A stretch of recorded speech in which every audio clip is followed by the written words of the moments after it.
আসর, এটার নাম কি? সামনের দিকে 2 ওয়াক্ত, মাগরিব এশা পিছনের দিকে 2 ওয়াক্ত, 2 ওয়াক্ত মধ্য হলো আসর। আল্লাহ বলেন আসরের নামাজের যারা হেফাজত করবে আর যারা সালাতের মধ্যে দাঁড়ায় মিলিত করে আল্লাহর কাছে, দুইটা কথা। 1 নম্বর কথা হলো আল্লাহ জানিয়ে দিলেন বান্দা, আমি আল্লাহ জানিয়ে দিলাম মধ্যবর্তী সালাতের হেফাজত করো।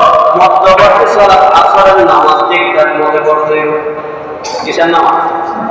আসরের নামাজ। 2 নম্বর আল্লাহ বলেন বান্দা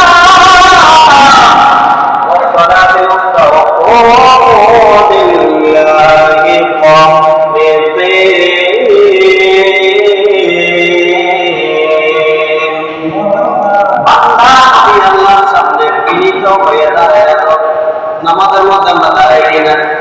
সর্বপ্রথম আমরা কান ধরি, কান ধরে তারপরে আমরা কি সিলিন্ডার হই। আল্লাহ দাঁড়াই গেছি, আপনার কুদরতি ফেরেশতা দেওয়ার জন্য অপেক্ষা করতেছি। আল্লাহ দুনিয়ার কারো কাছে মাথা নত করব না, একমাত্র আপনি ছাড়া। কে ছাড়া? আল্লাহ ছাড়া। আল্লাহ সর্বপ্রথম যখন আমরা দাঁড়াই না, দাঁড়িয়ে আল্লাহ আকবার বলার সাথে সাথে দুই কানের মধ্যে হাত দিছি, দেওয়ার পরে আমরা সিলিন্ডার হয়ে গেলাম। আপনারা নিজে নিজে কইরে নিলাম, করার পরে দাঁড়াইলাম, দাঁড়িয়ে আপনার জিকির আজকার করব, বসে আপনার জিকির আজকার করব।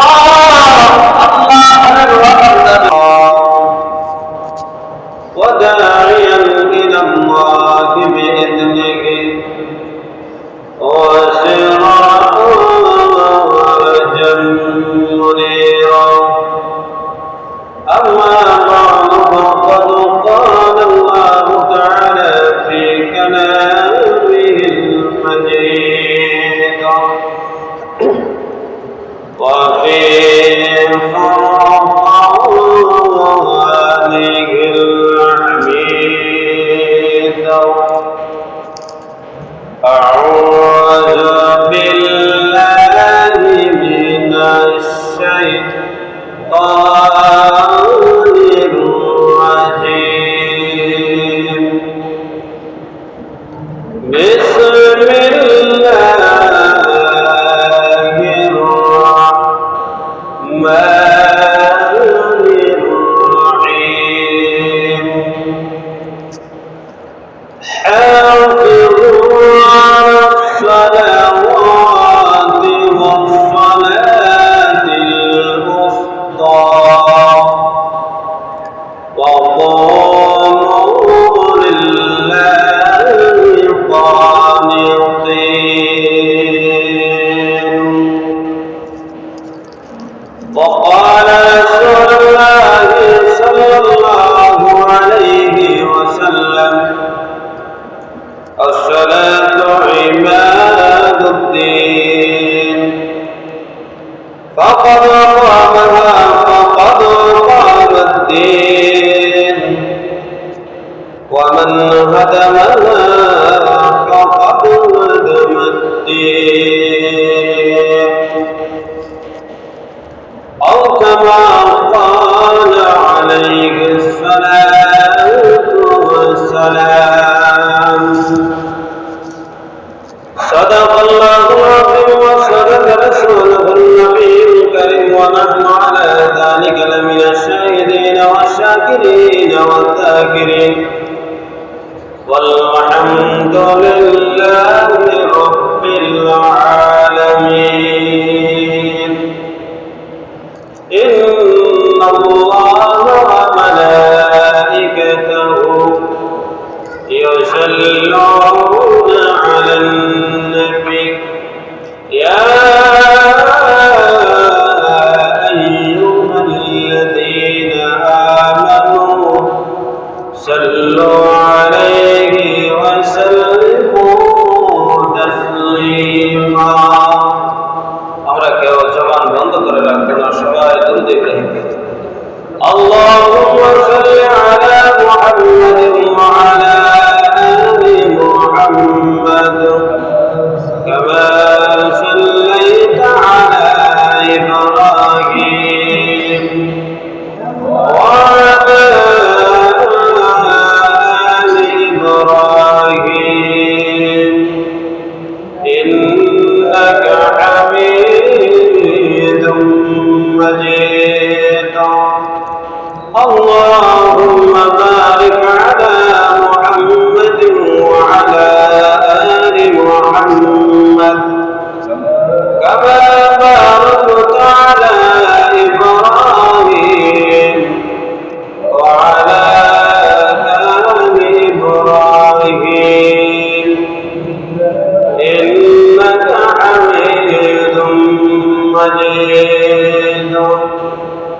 আসসালামু আলাইকুম ওয়া রাহমাতুল্লাহি ওয়া বারাকাতুহু।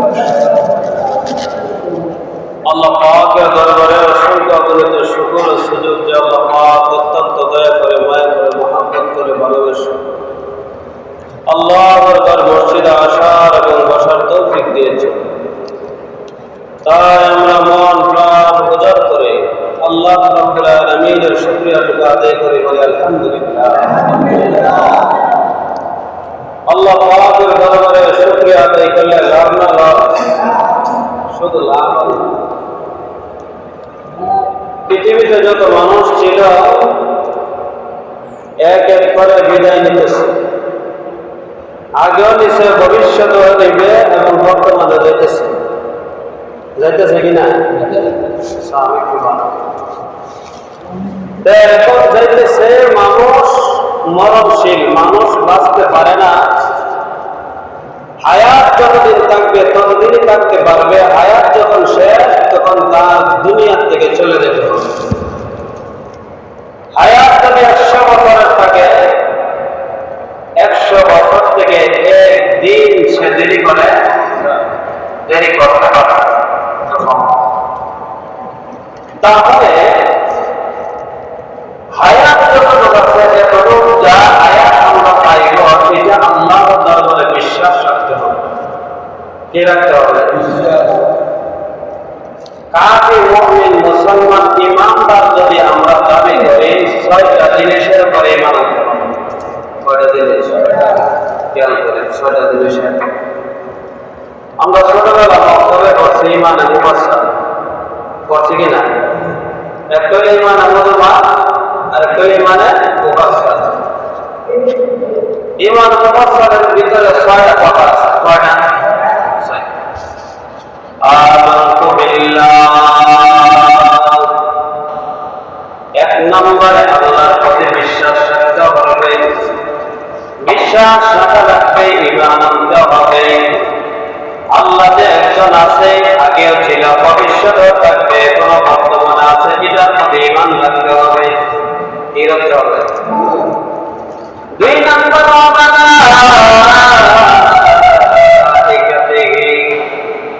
আল্লাহ যত ফেরেশতা আছে সকল ফেরেশতার প্রতি ঈমান রাখতে হবে, ঈমান আনতে হবে। কারণ ঈমান আনতে হবে, ফেরেশতাদের আছে এটা বিশ্বাস রাখতে হবে। ফেরেশতাদের প্রতি বিশ্বাস রাখা এটাও ঈমানের দাবি। 6 নম্বর বলছি ওয়ালাইকাতিহি ওয়া কুতুবিহি। 3 নম্বর হলো সমস্ত কিতাবের উপরে ঈমান রাখতে হবে। কিসের উপরে? আসমানি কিতাব 104 ছিল, 4 উপরে বিশ্বাস রাখতে হবে। সবথেকে বড় 4 আছে, এগুলোর উপরে বিশ্বাস রাখতে হবে।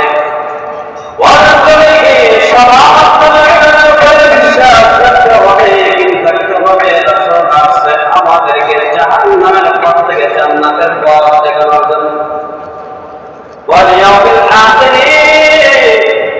আখিরাতের প্রতি বিশ্বাস রাখতে হবে। দুনিয়া থেকে চলে গেলে আমাদের জন্য আখিরাত নিশ্চয়ই অবশ্যই আছে।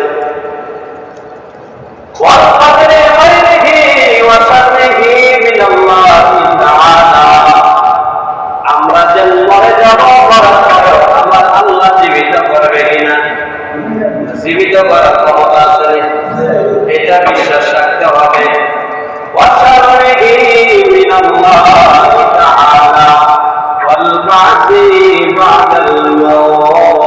মতের পরের জিন্দেগির আগে আরেকটা আছে, 6 নম্বর। 6 নম্বর তকদীরের ভালো মন্দের প্রতি বিশ্বাস রাখতে হবে। তকদীর কেউ পরিবর্তন করতে পারে না যদি আল্লাহ পরিবর্তন না করে।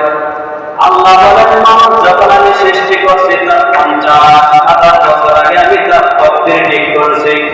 আর কখন কি হবে, আর 50 বছর আয়াতের মধ্যে কতটুকু ভাত খাইবে, কতটুকু তরকারি খাইবে, আর খাবার খাইবে, কোন জিনিস দিয়ে খাবার খাইবে, কোন সময় কি করবে, সব কিছু আল্লাহ 50 বছর আগে লিখে আছে। কয় বছর? 50,000 বছর আগে লিখে রাখছে। তাহলে বলো তো আমার আল্লাহ সব কিছু জানেন কিনা? সব কিছু জানেন। বলেন ছয়টা জিনিসের উপরে যারা ঈমান আনবে তারাই হলো কামিল ঈমানদার। তারা কি কামিল ঈমানদার? আমি যে আয়াতটা তেলাওয়াত করেছি সূরাতুল বাকারার 238 নম্বর আয়াত, আল্লাহ পাক জানিয়ে দিলেন হাফিজু আলা সালাওয়াতি ওয়াস সালাতিল ওয়াসতা। আল্লাহ বলেন তোমরা মধ্যবর্তী সালাতের হেফাজত করো। কে বলেন?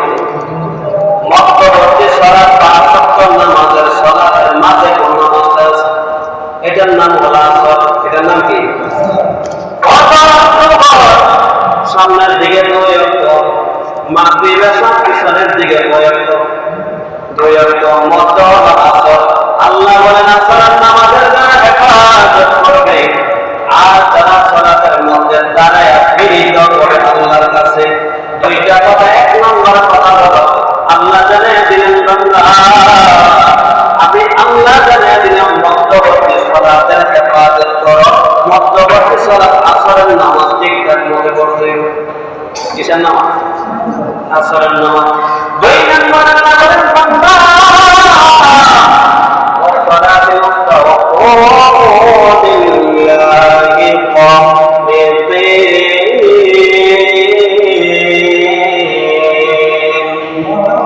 বান্দা আমি আল্লাহর সামনে বিনীত হয়ে দাঁড়ায় আছো। নামাজের মধ্যে আমরা দাঁড়াই কিনা? সর্বপ্রথম আমরা কান ধরে তারপরে আমরা কি সারেন্ডার হই। আল্লাহ দাঁড়াই গেছি আপনার কুদরতি সাজদা দেওয়ার জন্য অপেক্ষা করতেছি। আল্লাহ দুনিয়ার কারো কাছে মাথা নত করব না, একমাত্র আপনি ছাড়া। কে ছাড়া? আল্লাহ ছাড়া। আল্লাহ সর্বপ্রথম যখন আমরা দাঁড়াইয়া আল্লাহ আকবার বলার সাথে সাথে দুই কানের মধ্যে হাত দিছি, দেওয়ার পরে আমরা সারেন্ডার হয়ে গেলাম। আপনারা নিজে নিজে কইরা নিলাম, করার পরে দাঁড়াইলাম, দাঁড়াইয়া আপনার জিকির আজকার করব, পয়সা আপনার জিকির আজকার করব। আল্লাহ বান্দা যদি মধ্যবর্তী সালাতের হেফাজত করতে পারো, আর যদি না পারো আমার আল্লাহ বলেন বহু শাস্তি আছে। না করতে পারলে বহু শাস্তি আছে। বুখারী শরীফের মধ্যে আছে কোন বান্দা যদি আসর সালাত আদায় না করে আল্লাহ বলেন ওই বান্দার জন্য সব কিছু নষ্ট হয়ে গেছে। সব কিছু নষ্ট হয়ে গেছে।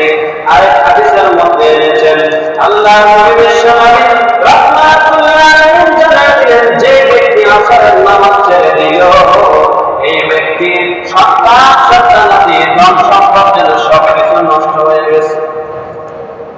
দামি নেওয়া যাবে আসরের নামাজ দামি। আল্লাহ বলেন বান্দা আসরের নামাজ পড়ে তোমার সব কিছুই ধ্বংস হয়ে গেছে। এইটা দিয়ে বলে দিয়েছেন বান্দা আসরের নামাজ আদায় করো নাই, তোমার ধন সম্পদ সন্তানাদি দুনিয়া বরবাদ, আখিরাত তোমার বরবাদ হয়ে গেছে। আসরের নামাজের পড়তে 1 নম্বর কারণ হলো আপনারা সময় দেখবেন বিভিন্ন কাজকর্মে মানুষ ব্যস্ততা, ঠিক না? গরুটা নিয়ে ছাগলটা নিয়ে আসো, অনেক মানুষের বাজারের মধ্যে যায়, অনেক মানুষের বিভিন্ন জায়গায় কাজকর্ম করে, আসরের সময় নামাজ পড়ার টাইম পায় না, ঠিক না?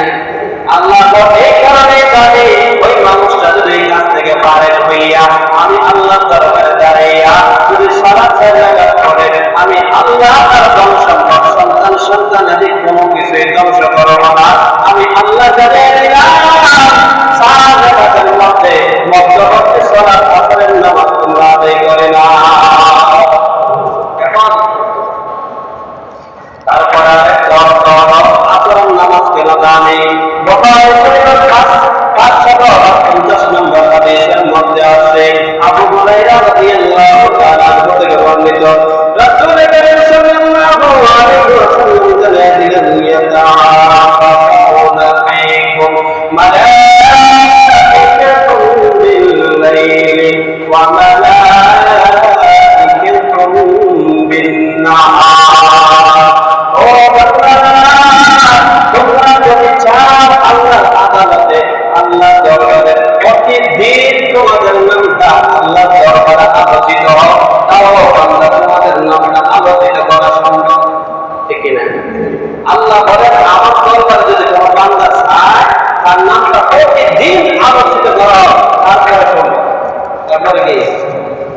একটা হলো আলোচিত আর একটা হলো সমালোচিত। দুইটা কি এক জাত? সবাই বলা দুইটা কি এক জাত? আলোচিত হলো বান্দার প্রশংসা করছে, বান্দার পক্ষে আছে, বান্দার ভালো কিছু গুণগান গাইতেছে, ঠিক না? আর সমালোচনা হলো যেটা করছে না এইটাও করাইতেছে, যেটা করছে না এটাও কইতেছে, এটা হলো সমালোচনা। এটার নাম কি? সমালোচনা। আল্লাহ জানেন বান্দা প্রতিদিন আমি আল্লাহর কাছে তোমার নামটা আলোচিত করতে চাও, তাহলে তোমরা আসর এবং ফজরের নামাজ পড়ে নাও। সুবহানাল্লাহ। কিসের নামাজ?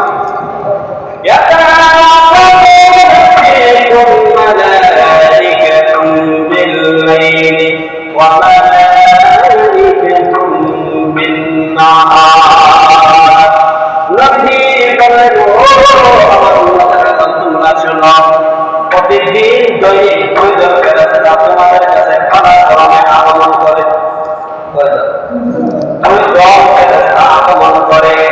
তখন আল্লাহ রাব্বুল আলামিন জানিয়ে দিলেন 2 জন ফেরেশতা কোন সময় আসে। وَيَسْتَمِعُونَ فِي صَلَاةِ الْفَجْرِ وَصَلَاةِ الْعَصْرِ। দুইজন আমাদের সময় 2 জন ফেরেশতা আগমন করে, একটা হলো ফজরের সময় আর একটা হলো আসরের সময়। কিসের সময়? আসরের সময়। তখন আল্লাহ রাব্বুল আলামিনের কাছে ফেরেশতারা যায়। কোন সময় যায়? বলে আসরের সময় একদল যায়, ফজরের সময় আরেক দল যায়। যে দল ফজরের সময় আসে ওই দল থাকে, আবার ফজরের সময় যেই দল আবার আসরের সময় ছিল তাদের ডিউটির মধ্যে মাগরিব এশা ফজর পর্যন্ত থাকবে, ওই দল ফেরেশতা আল্লাহর কাছে গিয়া বলে আল্লাহ আপনার বান্দারা ডিউটি করে আছে, আল্লাহ জানেন বান্দা ও ফেরেশতা শুনিয়া নাও আমার বান্দাদেরকে কোন অবস্থায় রেখে আছে। আর কইতাছে ফেরেশতাদেরকে হকতেছে। তখন ফেরেশতারা ডাক দিয়া বলেন ও আল্লাহ রাহনাহুম ওয়া হুম ইয়াসিল্লুনা আতাইনাহুম ইয়াসিল্লুন। ও মালিক আমরা এমন অবস্থায় গিয়া পাইছি তারা আসরের সালাত পড়তেছে। কিসের সালাত? এমন সবাই গেছে গিয়া দেখি তাদেরকে আসরের নামাজে গিয়া পাইছি। আর যখন আমরা আসি তখন আমরা ফজরের নামাজে রেখে আসি। আল্লাহ আল্লাহ করেন না কিসের নামাজে? আসরের নামাজ যারা পড়ে তারা প্রতিদিন আল্লাহর কাছে গিয়া বলে আল্লাহ আপনার বান্দাদেরকে আসরের নামাজে গিয়া দেখলাম রুকু করতেছে, সিজদা করতেছে, আপনার তাসবিহ করতেছে, আপনার প্রশংসা করতেছে। সুবহানাল্লাহি বলে, সুবহানাল্লাহি বলে, রব্বানা লাকাল হামদ বলে, হামদান কাসীরান মুবারাকান তাইয়িবান বলতেছে। আল্লাহ বলেন তারপরে কি বলো? তাদেরকে ফজরের সময় ঘুম থেকে উঠা আপনার কুদরতে সিজদা দেওয়ার জন্য ওযু করতে উত্তম হবে।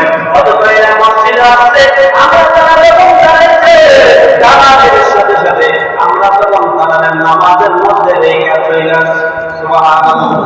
ওই ফজরের সময় আরেক দল আসে, আরেক দল আসার পরে সারাদিনের হিসাব সারাদিন কি করতেছেন ওই সারাদিনের হিসাব আসরের সময় দেয়। সুবহানাল্লাহ। তাহলে বলো তো আল্লাহ রাব্বুল আলামিন সিসি ক্যামেরা কি এখন নাযিল হইছে না আগেও ছিল? আগেও ছিল। ওইটা হলো আল্লাহর সিসি ক্যামেরা। ওই সিসি ক্যামেরার নাম হলো কিরামান কাতিবিন।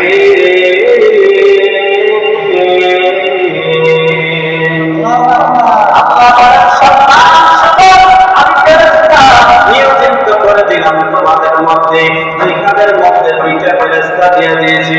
আজকে নয় কালকে নয়, তোমাদের যখন জন্ম হয়েছে তার আগ থেকে তোমার কাদের মধ্যে 2 জন ফেরেশতা দিয়ে দিয়েছি। ওইটা দুনিয়ার কোনো সিসি ক্যামেরা নয়, এক সময় কারণ গেল সিসি ক্যামেরা ফোটেজ পাওয়া যায় না, ঠিক না? আল্লাহ ওইটা করা যাওয়ার কোনো সিস্টেম নাই।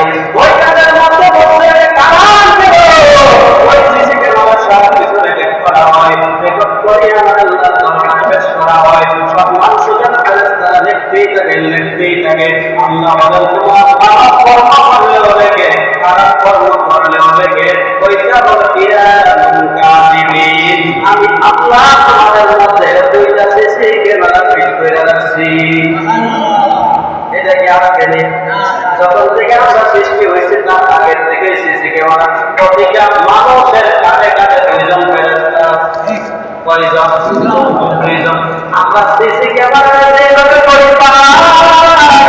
সিসি ক্যামেরা যেভাবে ডরাই আমরা ফেরেশতারা কেমন ভাবে ডরাই, ঠিক না? যদি আমরা সিসি ক্যামেরা থেকে ভয় বেশি করতাম তাহলে আমাদের দ্বারা কোনোদিন গুনাহ হইত না, আমাদের দ্বারা কোনোদিন অপকর্ম হইত না, আমাদের দ্বারা কোনোদিন নামাজের সময় বিভিন্ন জায়গায় পথে থাকা লাগতো না, ঠিক কিনা? নামাজের সময় অবশ্যই অবশ্যই আমাদেরকে নামাজের মধ্যে পড়াবে, ঠিক কিনা? তাহলে আমাদের দেশে দেখবেন বেশিরভাগ আত্মহত্যা করছে। আত্মহত্যা মানে কি? নিজের জীবন নিজে দেওয়া। আল্লাহ দেয় নাই, নিজের জীবন নিজে ধ্বংস করে দেওয়া। সূরা নিসা কোরআনুল কারীমের 4 নম্বর সূরা, সূরা নিসা 29 নম্বর আয়াতের মধ্যে বলে ওয়ালা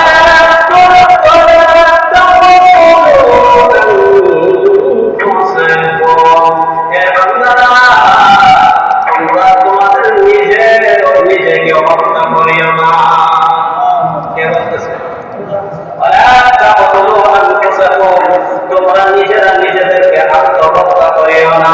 আল্লাহ পাক রব্বুল আলামিন জানালেন যদি আত্মহত্যা করো তাহলে যে যেভাবে আত্মহত্যা করবো বুখারী শরীফের 5700 আযাব নম্বর হাদিসের মধ্যে আছে কোন বান্দা যদি আপনার পাহাড়ের উপর থেকে লাফ দিয়ে যদি আত্মহত্যা করে জাহান্নামের সে কিয়ামত পর্যন্ত জাহান্নামের শুধু মরতেই থাকবে মরতেই থাকবে, এটা হলো তার শাস্তি। এটা হলো তার শাস্তি। কারণ পাহাড় থেকে গেল পরে আত্মহত্যা করা। 2 নম্বর হাদিসের মধ্যে আছে কোন বান্দা যদি বিষ পান করিয়া আত্মহত্যা করে, আছে না নাই? বিষ পান করিয়া তার আত্মহত্যা করে, বিষ পান করে আত্মহত্যা করবে, নবী বলেন জাহান্নামে তাকে বিশ্বের একটা বোতল তার হাতের মধ্যে ধরিয়ে দেওয়া হবে। জাহান্নামে সে একবার খাইবে আরেকবার মরবে, একবার খাইবে আরেকবার মরবে। আল্লাহ বলেন জাহান্নামে কোনো মৃত্যু নাই, জান্নাতে কোনো মৃত্যু নাই। দুনিয়াতে একবার মৃত্যু ঘটবে আর পৃথিবীর জমিনে কোনোদিন মৃত্যু হবে না, আখিরাতে আর কোনোদিন মৃত্যু হবে না। ওই বান্দাকে বিশ্বের বোতলটা হাতের মধ্যে ধরিয়ে দিবে। আল্লাহ বলবেন অনন্তকাল একবার কাম করবে, আবার মরবে, আবার মরবে, আবার জীবিত হবে। এমনি ভাবে তাকে জাহান্নামে শাস্তি দেওয়া হয়। 3 নম্বর কোন বান্দা যদি শরীরের আঘাত করিয়া পেটের মধ্যে অথবা গলার মধ্যে যদি সে আত্মহত্যা করে ছুরি দিয়া ওই বান্দাটা জাহান্নামের ভিতরে ছুরি দিয়া আত্মহত্যা করতেই থাকবে। মরবে আবার জীবিত হবে, মরবে আবার জীবিত হবে, মরবে আবার জীবিত হবে। এইটা হলো তার শাস্তি। এটা কি? এটা হলো তার শাস্তি। 4 নম্বর কোন বান্দা যদি ফাঁসি দিয়া হত্যা করা হচ্ছে, ফাঁসি দিয়া মরে কিনা? আমাদের দেশের মানুষ এখন কিন্তু বর্তমানে আত্মহত্যার সংখ্যা বেড়ে গেছে। কারণ কোন মানুষ একটু কষ্ট পাইলে মরার চিন্তা করে, ঠিক না? মরার চিন্তা করে। আল্লাহ বলেন মরার চিন্তা করেও না, মানুষের জীবনে দুঃখ কষ্ট আছে। কি বলে? দুঃখ কষ্ট আছে। যেদিন মরে মরবে আপনি দুঃখকে স্পর্শ করতে পারেন নাই, দুঃখ থেকে আবার সুখকে স্পর্শ করতে পারেন নাই। আল্লাহ বলেন বান্দা ওই জায়গাটা হইয়া জান্নাত। জান্নাতে কোনো অশান্তি নাই, জাহান্নামে কোনো শান্তি নেই। জাহান্নামে কি নাই? জাহান্নামে শান্তি নাই, জান্নাতে কোনো অশান্তি নাই। যখন বলছেন আমার জীবনে আপনার জীবনে কোনো ধরনের অশান্তি স্পর্শ করতে পারে নাই, তাহলে বলবেন আপনি জান্নাতে আছেন। কোন জায়গায় আছেন? জান্নাতে আছেন। আর যখন মনে করবেন আপনার জীবনে অশান্তি ছাড়া কিছুই নেই, তখন বলবেন জাহান্নামে আছেন। কোন জায়গায়? জাহান্নামে আছেন। তখন বলবেন ইয়া রাসূলুল্লাহ, ইয়া হাবিবাল্লাহ, ওই মানুষগুলো যখন আত্মহত্যা করে, যে পরিস্থিতিতে আত্মহত্যা করে, গাড়ির থেকে বড় ট্যাবলেট খায়, বিভিন্ন ধরনের ট্যাবলেট খায়, মানুষ মত আছে, ঠিক না?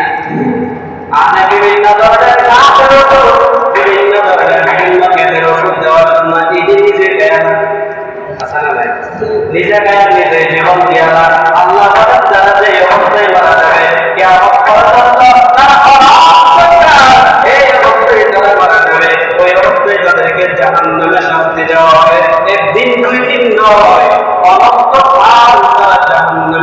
থাকবে। আর অনেকে মনে করে মনে হয় জান্নাতে যাইবে না, অনেকে মনে করে এইগুলা বলা ঠিক নাই। হ্যাঁ, একটা বড়িরা গুনাহ করছে, কি গুনাহ? আত্মহত্যা আর কি বড়িরা গুনাহ, কি গুনাহ? বড়িরা গুনাহ। যদি এই বান্দা কোনদিন শিরক করে না, আল্লাহর সাথে কাউকে শরীক করে না, একদিন না একদিন সে জান্নাতে প্রবেশ করবে। শুধু দুইটা কথা যদি বিশ্বাস করে, একটু আগে বলছিলাম দুইটা কথা বিশ্বাস করলে কোন বান্দা যদি দুইটা কথা অন্তর দিয়া সমান তারা বাস্তবায়ন যদি বাস্তবায়ন করতে পারে তিনটা কথা, ওই তিনটা কথা তারা আল্লাহ বলেন একদিন না একদিন সে জান্নাতে প্রবেশ করবে। হয়তো তার শাস্তি হবে, কি হবে? আত্মহত্যা করার কারণে শাস্তি হবে, আমরা মনে করি মনে হয় চিরস্থায়ী জাহান্নামে। না না না, চিরস্থায়ী জাহান্নামে হতে পারে না, কারণ সে একটা কবিরা গুনাহ করছে। অনেকে আছে দেখবেন জানাজা যাইতেছেন, এরকম আছে না? জানাতে যাইতে চায় না, এটা কিন্তু খারাপ থাকতে হবে যেন আর সমাজের মানুষ একটাও বাধা না যায়। ঘৃণার কারণে খেয়ে কোনোদিন আত্মহত্যার কোনো চিন্তা না করে যে মরার পরে মানুষ আমাদের ভালো হয় না, ঠিক না? মরার পরে মানুষ জানাজায় যাইতে চায় না, জানাজা পড়াইতেও চায় না, ওই কারণে সে যেন কোনোদিন আত্মহত্যা না করে। মুফাসসিরিন কেরাম বলেন যে আত্মহত্যা করে মারা যাবে সে যেন এমন একজন মানুষ দিয়ে জানাজা পড়ায় ওই মানুষটা কোনো রকমের জানাজার নামাজগুলো পড়াইতে পারে। প্রত্যেক সাহেবকে দিয়ে জানাজা পড়ানো যাবে না। মুয়াজ্জিন সাহেব যদি মোটা হতে পারে তাহলে দিয়ে জানাজার কাম সেরে নেবেন। কারণ হলো যদি সম্মানী ব্যক্তিদেরকে যদি দিয়ে জানাজা পড়া তাদের সাহস বেড়ে যাবে, তারা বলবে তারা তো সম্মানের সহিত আমরা মরার পরে জানাজা দিতেছে, তারা দাফন কাফনের ব্যবস্থা করতেছে। মুফাসসিরিন কেরাম বলেন তাদেরকে অবস্থানে একবারে নামাজা একবারে নিম্ন অন্তরের জায়গায় জানাজা দেওয়ার কারণ হলো তারা যেন দুনিয়াতে দেখার কারণ হলো তারা দেখে যেন শিক্ষা নিতে পারে, মরার পরে আমাদের সাথে তারা থাকে না। কি করে? মরার পরে যেন আমাদের সাথে থাকে না। আমাদের সমাজ থেকে এই কুসংস্কার বাহির করতে হবে। জানাজার পরে যখন আমরা কাটিয়ে ধরি, কি ধরি? তাকে ধরি না আমরা ভালো, এটা কি হলো? আমাদের মধ্যে তো ভালো, আমাদের মধ্যে কাটিয়ে আমাদের কি কর দুটোটাই করি না, একটা কর দুইটাই কর। আমরা যখন কাটিয়ে ধরি আমরা ধরি সাইজটা ধরো আর আমাদের মধ্যে দেখি 8 জন কয়জনে ধরে, তাহলে আর 12 জনে ধরেন না, অসুবিধা কি? 4 জনে ধরে। নিয়ম কয়জনে? 4 জনে। কেমন করে এগুলা একবার শোনার পরে কোনো প্রশ্ন নাই, হুজুর দেখুন আলেম বলে কোরআন হাদিস ছাড়া বলে, কোরআন হাদিস ছাড়া বলে। অনেকে আমার বাচ্চাটা হয়ে রয়েছে হুজুরে দেয়া হঠাৎ করে অঙ্ক দিতেছে, ঠিক না? এরকম আছে না? না বাচ্চাটার সময় দলের ছাড়া টাকা দিয়ে চলেছে, বিশ্বাস করেন না? দলের ছাড়া কি একবেলা ভাত খাইয়া 1 কেয়ার জায়গা দিয়ে নিয়েছে, কয় কেয়ার প্রতি জমিটা সে আর লেহন লাগছে না।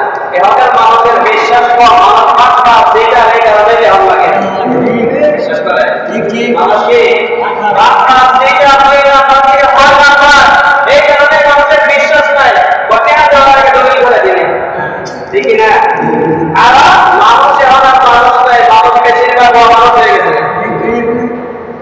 আগের দিন ভাগে খাইছে, এখন বর্তমানে যদি চিন্তা করতে হয় যে হুজুররা কোরআন হাদিস ছাড়া কোনো কথা বলে না, আরেকটা কোরআন হাদিস ছাড়া কোনো কথা বলে না, যখন আমরা কাটিয়া ধরবো কয় জনে আর কোনদিন 6 জনে ধরবে, কয় জনে 60 জনে ধরবে, আবার 60 জনের কত লইবে? 60 জনের কিন্তু প্রথম জনে 60 জনে। আমাদের সমাজে বিভিন্ন সমাজে প্রচলিত আছে যে মন্দির নাকি গিয়েছে, কয় মন্দির? মন্দির করলে অনেক জানেন না, কিন্তু জানার সময় দিকে জানেন মাতাল্লাহ এরকম আছে না নাই? এরকম কোনো কোরআন হাদিস কোনো জায়গা নেই। আমার তো বাড়িতে দিতে পারেন দরকার, আমি এটা কথা বলবো। আমি জানার পরে আমি 3 দিন মধ্যে খালি গাছছি, যেটা আছে কোনো জায়গা নাই, কিন্তু 40 কথা কথা কয় কথা 40 কথা যদি কোনো বান্দা কাদের মধ্যে নিয়ে দিয়ে কাদের মধ্যে নিয়ে যদি পারা দিতে পারে আল্লাহর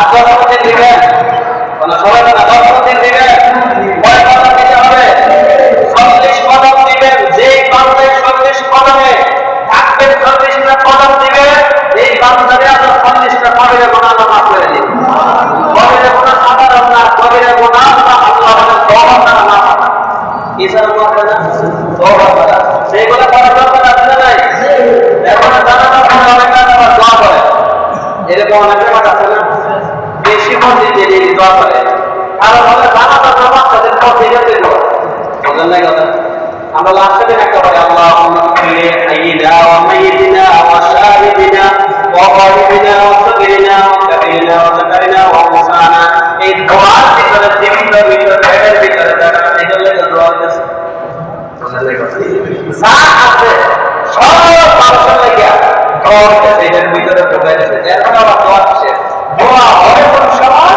যখন কাফন করা হবে করার পরে মুখটাকে একবারে মাটির উপরে দিয়ে একবারে সবচেয়ে যখন আমরা করে ইখলাস এবং সারা হাতে হবে কি করব দোয়া করে দিব এইটা হলো সুন্নাত মোতাবেক আমরা যেগুলো করে অনেক আছে কুসংস্কার আছে না নাই এগুলো করা যাবে আল্লাহ যেন আমাদের সবাইকে সহিহ দান করে